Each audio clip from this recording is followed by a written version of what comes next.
अस्सलाम वालेकुम, मैं ज़ुहारी आपके साथ हम खयाल। आसार ऐसे नज़र आते जा रहे हैं कि हमारा दौर आखिरी दौर है, जहाँ पर बसाते ज़िंदगी गैर महसूस तरीके से लपेटी जा रही है। इस दुनिया के इख्तिताम की जो बात हज़रत आदम अलैहिस्सलाम से लेकर ख़ातमुल अंबिया हज़रत मोहम्मद सल्लल्लाहु अलैहि वसल्लम तक हर पैगम्बर हक़ और पैगम्बर सल्लल्लाहु अलैहि वसल्लम से लेकर आज तक हर सच्चे मुहाफ़िज़ दीन ने की है, उसके करीब पूरे होने का वक्त करीब तरीन। रिसालत माब हज़रत मोहम्मद सल्लल्लाहु अलैहि वसल्लम के हकीकी जानशीनों ने आखिरी हादी बरहक के ज़ुहूर और आखिरी ज़माने के तग़य्युरात यानी तब्दीलियों की तफसील से आगाह फरमाया है।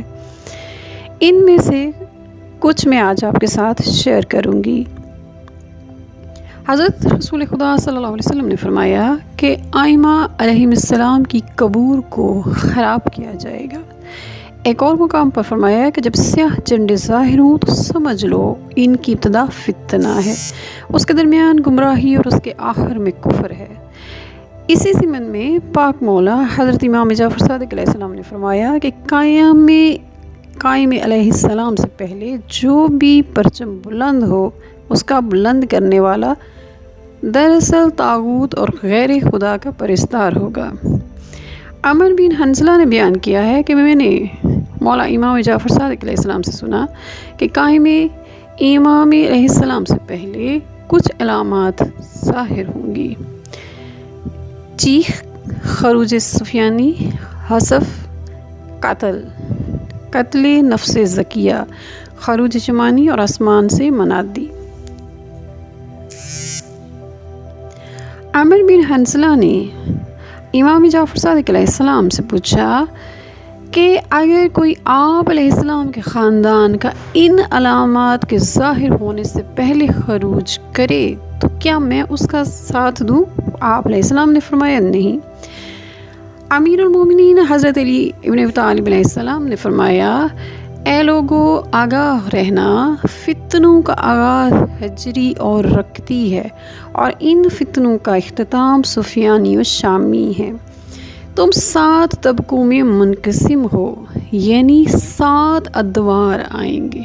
पहला दौर 70 हिजरी तक है। ये इमाम मोहम्मद महदी अलैहिस्सलाम के ज़हूर की पहली अलामत रसूल पाक सल्लल्लाहु अलैहि वसल्लम का ज़हूर पाक है, ये ज़हन में रखिए।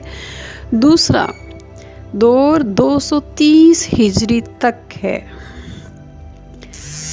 तीसरा दौर 550 हिजरी तक का है। चौथा दौर मेरे पाक इमाम अलैहिस्सलाम ने फरमाया 700 हिजरी तक का है। पाँचवा दौर 820 हिजरी तक है। छठा दौर 940 हिजरी तक और उसके बाद 7वां दौर शुरू हो जाएगा। बुर्ज जद्दी में दुमदार सितारा तुलू होगा। दुमदार सितारा मशरिक में तुलू होगा। पाक इमाम मौला मोहम्मद बाक़िर अलैहिस्सलाम ने फरमाया है कि अमीरुल मोमिनीन अली इब्न अबी तालिब अलैहिस्सलाम ने फरमाया 3 चीज़ों के मुशाहिदा के यानी देखने के मुंतज़िर रहो। नंबर 1 अहले शाम के दरमियान इख्तलाफात पैदा होना। नंबर 2 स्याह परचम जो खुरासान की तरफ से आएंगे। नंबर 3 माह रमज़ान में परेशानी और इज़्तिराब। अमीरुल मोमिनीन अली इब्न अबी तालिब अलैहिस्सलाम ने फरमाया कि समरकंद, तिज्जाज, ख़वारिज़म, इस्फ़हान और कूफा तुर्कों के हाथों तबाह होंगे। अब तुर्क कौन है? तुर्कों से मुराद ये मौजूदा तुर्की कौम नहीं है, बल्कि हज़रत नूह अलैहिस्सलाम, जैसे कि सब जानते हैं कि हज़रत नूह अलैहिस्सलाम के ज़माने में एक तूफ़ान आया था। उस तूफ़ान में सब कुछ बर्बाद हो गया और लेकिन सवाए उन चंद लोगों के जो हज़रत नूह अलैहिस्सलाम के साथ थे और उन्हीं में से उनकी नस्ल फैली थी। हज़रत नूह अलैहिस्सलाम के औलादों में से उनके 2 बेटे थे, जिनमें से एक का नाम तुर्क था और दूसरे का नाम चीन था। तुर्क बिन यासफ बनी नूह की नस्ल तुर्क और चीन बिन यासफ बनी नूह की नस्ल बनी कंतूरी कहलाती है, जिनकी शनाख्त चौड़े चौड़े चेहरे, छोटी छोटी आँखें और चिपटी नाक है। रसूल पाक सल्लल्लाहु अलैहि वसल्लम ने फरमाया कि तुर्क दर अफरात तक पहुँच जाएंगे। بنی کنتورہ بابل تک پہنچ جائیں گے، زلزلہ آئے گا، زمین پھٹ جائے گی، بعض علاقے زمین میں دھنس جائیں گے۔ امیر المومنین علی ابن طالب علیہ السلام نے فرمایا شہر بغداد تباہ ہو جائے گا۔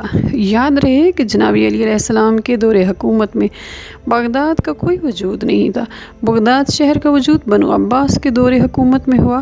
امیر المومنین علیہ السلام نے بغداد کا ذکر اس وقت کیا جب بغداد اس دنیا میں موجود ہی نہیں تھا۔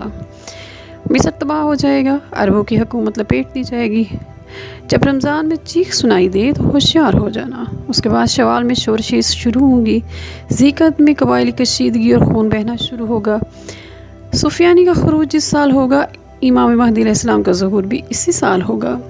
سفیانی شام کے 5 شہروں دمشق، حمص، فلسطین، اردن اور کینسرین پر حملہ قبضہ کر کے 8 ماہ تک حکومت کرے گا،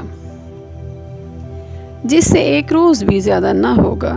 وہ ناقابل بیان مظالم کرے گا، اسی سے مدینہ منورہ میں بھی قحط و تباہی ہوگی۔ شام سے لے کر عراق تک وہ قتل عام کرے گا۔ جب اس کی فوجیں مکہ معظمہ کی طرف بڑھیں گی تو مقام بیدا پر دنس جائیں گی، وہ قائم علیہ السلام کے ہاتھوں قتل ہوگا۔ آج کے لیے اتنا ہی، اپنا خیال رکھیے گا۔ السلام علیکم ورحمۃ اللہ وبرکاتہ۔